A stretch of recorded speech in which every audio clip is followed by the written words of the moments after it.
So most conversations go something like this. How are you? Oh, okay. So what do you do?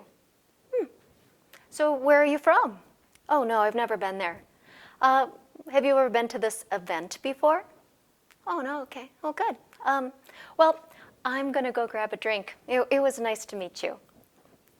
Boring! What is the point of following the same old, boring social scripts? What's the point of trying to mingle or talk to new people if they won't remember the conversation anyways? I mean, that's boring. Conversations like this are equivalent to the high school sway that I talked about in the last video. There's almost no emotional stimulation, no sparks, no intention, just a slow sway to an uninspiring ending where you are desperately going to need some hand sanitizer. So we stick to social scripts out of habit. We use the same dull conversation starters over and over again because they are in our comfort zone. But you know what? Nothing spark-worthy will ever happen in your comfort zone. If you keep using boring social scripts, you will be stuck in small talk forever. It's time to learn a new dance. Dazzling conversations require fresh questions, creating interest and bringing the right mindset and energy. Asking fresh questions can cause conversational sparks.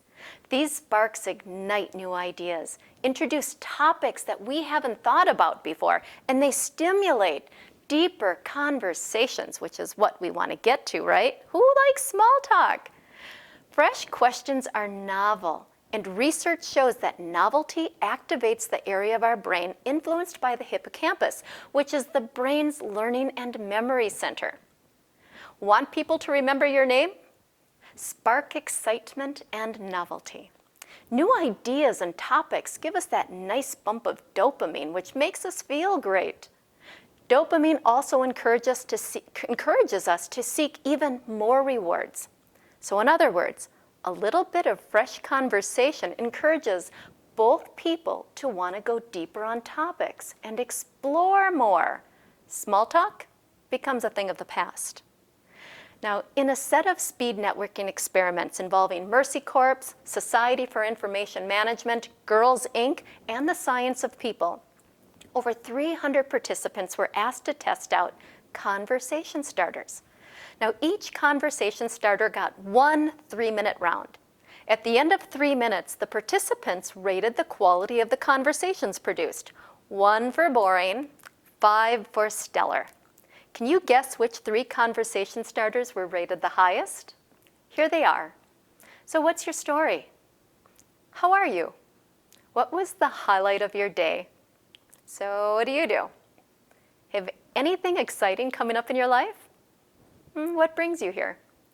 What personal passion projects are you working on? Of these, there were clear winners. Here they are in the order ranked highest to lowest. 1, what was the highlight of your day? 2, what personal passion projects are you working on? 3, have anything exciting coming up in your life? 4 was, what's your story? 5, what brings you here? 6, what do you do? 7, how are you? So if what do you do and how are you are rated as most boring, why do we keep using them? We stick to them out of habit and because they're inside our comfort zone. And if you keep using these boring scripts, you will be stuck in boring zone forever.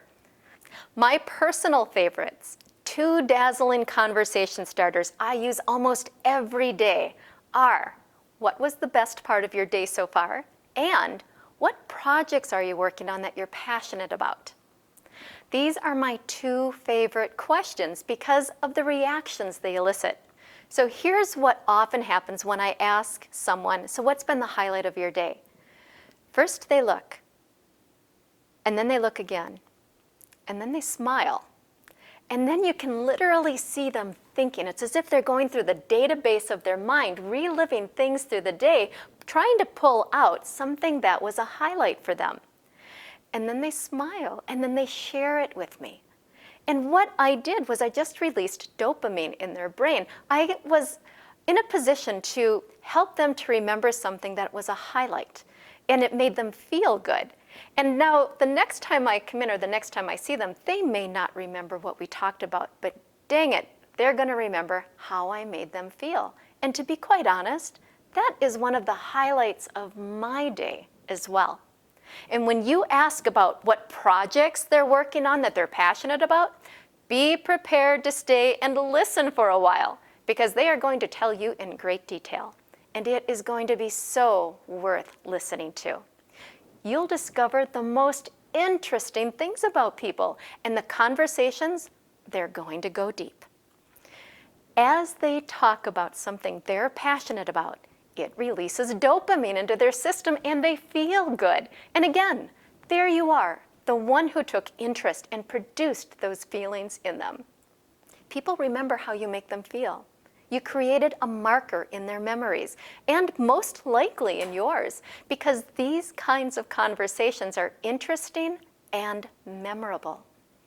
So right now, I'm going to give you a few dazzling conversation starters that you can use instead of those same old boring scripts. And I'll include these in your hero habits. Instead of asking, "How are you?" or "How's it going?" use, "What's been the best part of your day so far?" Instead of, "So where are you from?" use, "What's your story?" Instead of, "What do you do?" ask, "So what gets you up in the morning?"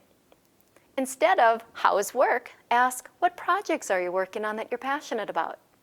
Instead of, "How's the family?" use, "What are your plans for summer vacation or the holidays or spring?" Whatever you got going on there. You might not see it right away, but you're actually getting them to go a little deeper in their responses and getting them out of social scripting. The conversations have a better chance of being more interesting.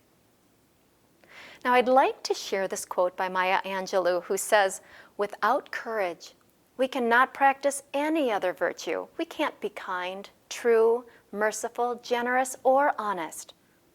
And the reason why I share this right now is because it does take courage to try something different, right? It feels very safe to ask someone, "What do you do? Where are you from?" So I encourage you to risk trying something new. It is worth the risk and reward, and I want you to harness that courage by practicing it in your low-level conversations, your close relationships. And I'm including in your downloads a full list of dynamic conversation starters. They're great conversation starters, and they work at networking events. They work at parties, client pitches, and business meetings. So how do we put our learning into action? I want you to use one killer conversation starter today, either with your closer relationships, coworkers, the barista, or the person who does your dry cleaning. In some way, shape, or form, start using these. Pay attention to the reactions when you use these. Did they light up? Did it change the interaction? Do they smile more or become more animated? Because these are all clues to watch for, and you'll use these clues to guide the rest of the conversation. And then I want you to post in the success circle which conversation you used and tell me how it goes. Now, if you want to have dazzling conversations, it's up to you to create the spark.